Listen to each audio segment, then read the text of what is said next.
Should you buy Uber stock? Uber reported fourth quarter earnings last week and the stock jumped around 7%. Based on the latest share price, the company now has a market cap of $71 billion. With $4.2 billion of cash and $10 billion of debt, the enterprise value is roughly $77 billion. Revenue over the last 12 months was $31.9 billion, and the company reported $1.7 billion in adjusted ebitda and $390 million in free cash flow. However, net income was negative $9.1 billion, which was impacted by a fall in Uber's equity investments. So right now, Uber is valued at 2.4 times annual revenue, 45 times ebitda, and almost 200 times free cash flow. Uber's financials are complicated by its investments in startups such as Didi, Grab, Joby, Lime, and Aurora, as well as its many business segments. But these assets also give the company strong optionality. Its mobility segment grew 31% last year, and that growth is expected to continue into 2023.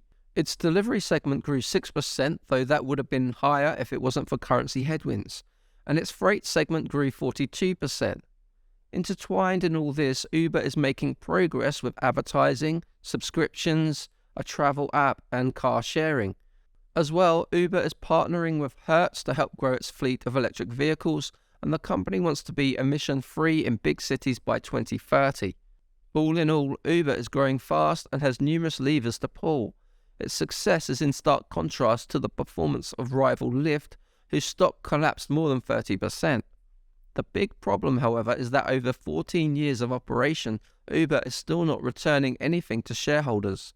The company is still not profitable, the share price is underwater, and shareholders continue to see dilution.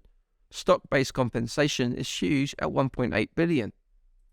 But management did target $5 billion in earnings by the end of 2024. A 25 times multiple on that figure gets us to a valuation of $125 billion, which is over 60% upside from here.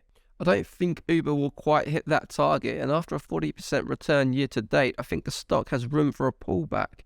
This is certainly not a clean or a risk-less investment. But even so, Uber is in a very interesting position for the future, and I think the company is worth backing.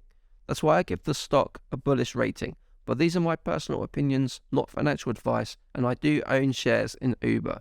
For more detailed investing ideas, visit our website overlookedalpha.com.